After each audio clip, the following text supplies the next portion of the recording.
Hello everyone, मैं सौम्या सिंह। आज मैं आपको अपना माइक्रोवेव दिखाने वाली हूँ। इसमें कौन से फीचर हैं, कैसा वर्क करता है और ये माइक्रोवेव कैसा है, इस वीडियो में सब कुछ मैं बताऊंगी। तो चलिए वीडियो को शुरू करते हैं। तो यहाँ मेरे पास है सैमसंग का स्मार्ट अवन और ये अवन जो है लगभग मुझे 8 से 10 साल हो चुके हैं यूज़ करते हुए। पहले मैं सेम मॉडल अपनी दीदी का यूज़ करती थी और मुझे ये मॉडल इतना पसंद आया कि मैंने सेम अपने लिए भी परचेज़ कर लिया। इसकी क्लासेस भी प्रयागराज में चलती थी, अभी प्रेजेंट टाइम में चल रही है कि नहीं मुझे नहीं पता। अगर आप सैमसंग का स्मार्ट अवन खरीदते हैं तो आपकी सिटी में भी इसकी क्लासेस चलती हैं, मतलब ट्रायल क्लासेस होती हैं जहां आपको सिखाया जाता है कि अवन को यानी माइक्रोवेव को कैसे यूज़ करना है, इसमें कैसे कैसे आप क्या क्या बना सकते हैं। तो चलिए आज मैं आपको पूरा डिटेल में बताने वाली हूँ और इसमें कौन से आप बर्तन रख सकते हैं ये सब कुछ भी मैं बताऊंगी। तो वीडियो को आप पूरा देखिएगा और चैनल को ज़रूर से सब्सक्राइब कर लीजिएगा, जिससे आपको आने वाले दिनों में भी ऐसे बहुत से वीडियो मिलेंगे, बेकिंग वीडियो मिलेंगे जो आपके लिए बहुत ही ज़्यादा हेल्पफुल होंगे। डोर खोलते ही आपको ऊपर रेसिपी दिख जाएगी कि किस मोड पर, किस नंबर पे आपको कौन सी रेसिपी बनाना है। वैसे ये बहुत काम नहीं आती क्योंकि मैं तो इसे यूज़ नहीं करती, बस ये ऊपर लिखा हुआ है। तो सबसे पहले मैं अंदर दिखाती हूँ कि इसमें क्या क्या है।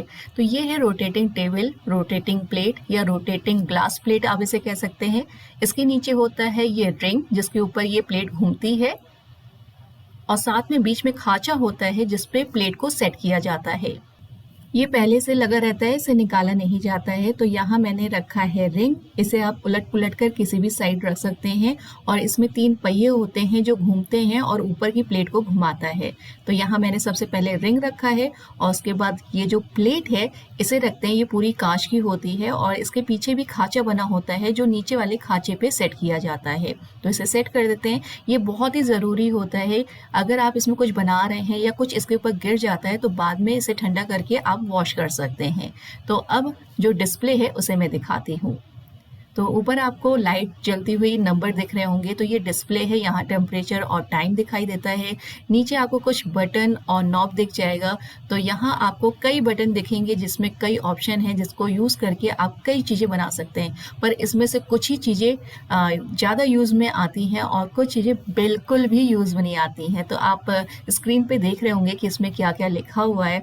तो अब आ गया है मेन कन्वेक्शन जिसपे हम लोग करते हैं बेकिंग। फिर आता है ग्रिल। ग्रिल पे तो पता ही है, अगर तंदूरी टिक्का टिक्का बनाना है या चिकन बनाना है तो इसको यूज़ करेंगे। फिर माइक्रोवेव आ गया और उसके बाद कॉम्बो आ गया। तो ये 4 बटन बहुत ही ज़्यादा यूज़फुल होते हैं। कॉम्बो में माइक्रो कन्वेक्शन या माइक्रो ग्रिल, तो इनका कॉम्बो बनता है यानी कॉम्बिनेशन बनता है। तो इनको यूज़ करके आप कोई भी चीज़ बना सकते हैं। तो ये है नॉब जो आगे पीछे घूमता है और बीच से दबता है। तो इसे घुमाकर आप टेम्परेचर और टाइम सेट कर सकते हैं। ये है ऑन ऑफ का बटन और साथ में स्टार्ट का बटन। ये वाला बटन आपको जो दिख रहा है, जो अंदर रोटेट करती है ट्रे, उसको लॉक करने के लिए है। और ये इसलिए है कि अगर आपके बच्चे छू रहे हैं कोई भी बटन, आप कुछ बना रहे हैं तो लॉक कर सकते हैं। उसके बाद बच्चे कुछ भी दबाएं, कुछ भी नहीं होगा। तो सबसे पहले हम लोग माइक्रोवेव की बात करते हैं क्योंकि यहाँ हम लोग माइक्रोवेव दिखा रहे हैं। तो माइक्रोवेव को कैसे यूज़ किया जाता है, सबसे पहले आप माइक्रोवेव को स्टार्ट से ही इसको चला सकते हैं। कोई बटन नहीं दबाना है। अगर आप स्टार्ट कई बार दबा रहे हैं तो माइक्रोवेव ही ऑन होगा। इसमें आप कोई बटन मत दबाइए। अगर आपको पानी गर्म करना है, रोटी गर्म करना है, पापड़ सेकना है तो आप 30 सेकेंड, 1 मिनट ऐसे आप स्टार्ट करके कर सकते हैं। या आप माइक्रोवेव का बटन प्रेस कर दीजिए। ये 900 डिग्री पे सेट होता है, इसे आप कम या ज़्यादा कर सकते हैं। अगर आपकी डिश को कम टेम्परेचर चाहिए तो कम कर दीजिए, नहीं तो 900 पे रहने दीजिए। उसके बाद मैंने बीच का बटन प्रेस किया है और टाइम सेट कर लेते हैं। तो जितने पे आपको जो भी बनाना है टाइम सेट करिए और उसके बाद आपको क्या करना है, आपको स्टार्ट कर देना है। तो मैक्सिमम कितना है, 90 मिनट, और कम तो आप जानते ही हैं। तो यहाँ मैंने स्टार्ट कर दिया है और ये माइक्रोवेव मोड पर स्टार्ट मतलब चल रहा है। तो यहाँ मैं इसे बंद कर देती हूँ, तो मैंने ऑफ कर दिया है। तो ये है माइक्रोवेव का सिस्टम। अब आ जाते हैं कन्वेक्शन पर। कन्वेक्शन क्या होता है, ओटीजी अवन जिस पे हम लोग केक बनाते हैं यानी बेकिंग का काम करते हैं। तो यहाँ कन्वेक्शन को कैसे यूज़ किया जाता है। तो यहाँ मैंने कन्वेक्शन का बटन प्रेस किया तो ये 180 पे पहले से सेट है। आप टेम्परेचर घुमाकर कम या ज़्यादा कर सकते हैं और बीच का बटन दबाकर आप टाइम सेट कर सकते हैं। तो यहाँ मैंने बीच का बटन दबाया, ये देखिए टाइमर आ गया है, तो टाइमर आप कर सकते हैं। तो सबसे पहले प्री हीट करना है। प्री हीट करने के लिए आपको कुछ नहीं करना है, कन्वेक्शन का बटन प्रेस करना है और स्टार्ट कर देना है। टाइमिंग सेट नहीं करना है इस माइक्रोवेव में। उसके बाद जब प्री हीट हो जाएगा तो एक बीप की आवाज़ आती है, तो जिससे आपको पता चल जाएगा कि अवन प्री हीट हो गया है। उसके बाद आप एक बार फिर से कन्वेक्शन का बटन प्रेस करें, टेम्परेचर जितना आपको देना है उतना दें। उसके बाद टाइम सेट करें। मान लीजिए आप केक बना रहे हैं तो 20 से 25 मिनट या 30 मिनट में केक बनेगा, टाइम सेट करिए, उसके बाद स्टार्ट कर दीजिए। तो ये चल रहा है आपका कन्वेक्शन यानी ओटीजी या अवन आप जिसे कह सकते हैं। बस तो यही तरीका है कन्वेक्शन का यूज़ करने का। तो इसे भी मैंने बंद कर दिया है। अब बात आती है ग्रिल की। ग्रिल सबको पता है कि ग्रिल किस काम में आता है। अगर आपको पनीर टिक्का बनाना है, चिकन टिक्का बनाना है तो आपको ग्रिल का यूज़ करना होगा। तो ये सिंपल आपको इसमें टाइम सेट करना होता है, क्योंकि इसमें जो टेम्परेचर होता है वो पहले से सेट होता है। तो बस टाइम सेट करिए, उसके बाद स्टार्ट कर दीजिए। तो ये है ग्रिल। अब हम लोग कॉम्बो की बात करेंगे। कॉम्बो का यहाँ मतलब है दो चीज़ों का कॉम्बिनेशन, जैसे माइक्रोवेव प्लस कन्वेक्शन मोड या माइक्रोवेव ग्रिल। तो ये कॉम्बिनेशन है। सबसे आसान तरीका है इसे समझने का कि ऊपर यहाँ साइन बना होता है माइक्रोवेव प्लस ग्रिल का। देखिए बटन पे भी साइन बना है, तो आप देख के समझ सकते हैं कि इसका नंबर 1 है या 2 है। कभी कभी नंबर हम लोग भूल जाते हैं, तो सबसे बेस्ट है कि आप साइन देख लें और उसके बाद आप इसे सेट कर सकते हैं। सेट करने का वही तरीका है, आपको टेम्परेचर और जो टाइम है इस नॉब से करना है। टेम्परेचर सेट करने के लिए आपको घुमाना है और टाइम सेट करने के लिए पहले बीच में प्रेस करना है और उसके बाद घुमाकर टाइम सेट करना है और बस उसके बाद आपको स्टार्ट कर देना है। तो इस तरह आप कॉम्बो का यूज़ कर सकते हैं। तो ऊपर भी कुछ बटन्स दिए हैं जिसमें से बहुत कम बटन होते हैं जो हम लोग यूज़ करते हैं। तो ये जो बटन है यहाँ कर्ड और डो लिखा है। अगर आपको दही जमानी है या डो में फर्मेंट लाना है, जिसके लिए ये बटन यूज़ किया जाता है। पर सही बताऊँ बहुत ज़्यादा टाइम लेता है, बहुत ज़्यादा बिजली खाता है, जिसकी वजह से हम लोग इसको यूज़ नहीं करते हैं। इसमें भी 1 और 2 नंबर दिया है, 1 पे कर्ड है और 2 पे डो का है। यहाँ देखिए 35 मिनट दे रहा है दही जमाने के लिए, पर 35 मिनट में दही जमती नहीं है, बस एक पेस्ट बन जाता है। उसके बाद लगभग 2 से 3 घंटा लगता है दही को जमने में। तो यहाँ है मेन एक और बटन जो स्लिम फ्राई का है। तो यहाँ भी 1 2 3 ऑप्शन दिए हुए हैं, 4 तक है। तो इसकी जो रेसिपी है यानी कौन कौन सी डिश है, ऊपर आपको जो मैंने पहले रेसिपी का दिखाया था वहाँ लिखा रहता है, वहाँ से देखकर आप समझ सकते हैं।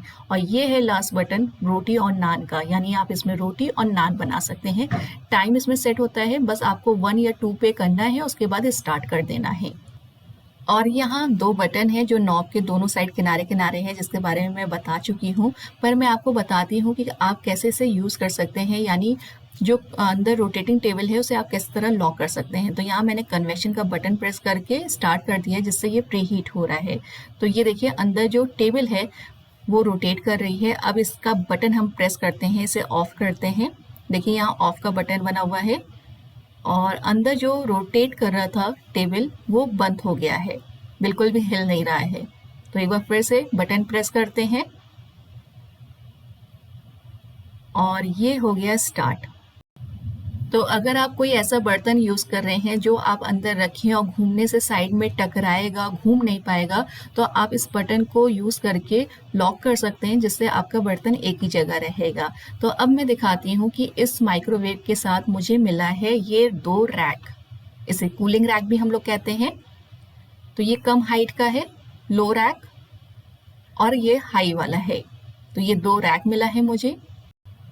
अब मैं आपको बताती हूँ कि माइक्रोवेव मोड पर और कन्वेक्शन मोड पर आप कौन से बर्तन यूज़ कर सकते हैं। तो ये है बोरोसिल का बाउल। आप बड़े छोटे कोई भी बोरोसिल का ट्रांसपेरेंट बाउल यूज़ कर सकते हैं। उसके बाद ये इस तरह के प्लास्टिक के बाउल आते हैं, कटोरियाँ आती हैं, जिसपे पीछे मेंशन होता है कि आप इसे माइक्रोवेव में रख सकते हैं, यानी माइक्रोवेव सेफ है।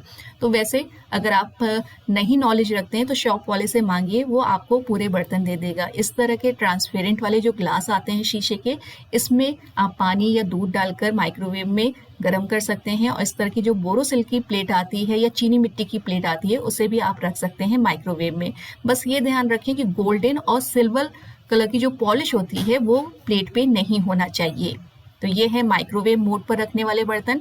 अब आ जाते हैं कन्वेक्शन मोड पर रखने वाले बर्तन, यानी जब आप बेकिंग कर रहे हैं तो बेकिंग करते वक्त आप स्टील के, एल्युमिनियम के और जो बोरोसिल का बाउल होता है ये तीनों यूज़ कर सकते हैं। बस यहाँ आप जो प्लास्टिक के बर्तन होते हैं वो कन्वेक्शन मोड पर नहीं रख सकते हैं।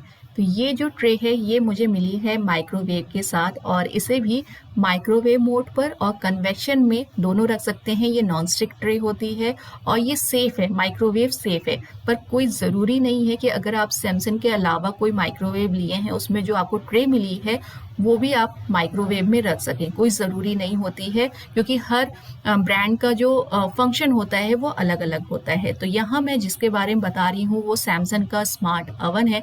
अगर आपके पास है तो आपके लिए ये वीडियो बहुत ही ज़्यादा हेल्पफुल होगा, और कोई भी डाउट है तो आप कमेंट बॉक्स में लिखकर पूछ सकते हैं। ये कोई भी पेड प्रमोशन नहीं है। करीबन मैं 8 से 10 साल हो चुके हैं इसे यूज़ करते हुए, तो मैंने सोचा क्यों ना आपके लिए एक वीडियो बनाया जाए जिससे आपको भी नॉलेज मिले। तो यहाँ जो तार है आप देख सकते हैं ये भी लंबा है, छोटा नहीं है, तो बहुत ही आसानी से इसे आप कहीं भी लगा सकते हैं। तो उम्मीद है कि आपको ये वीडियो पसंद आया होगा। कोई भी डाउट है तो कमेंट करके ज़रूर पूछें, चैनल को सब्सक्राइब करें और वीडियो को लाइक करना बिल्कुल ना भूलें। एक बार फिर से मिलते हैं ऐसे एक नए वीडियो के साथ, तब तक के लिए आप सभी को मेरा प्यार भरा नमस्कार। टेक केयर, खुश रहें, सबको खुश रखें।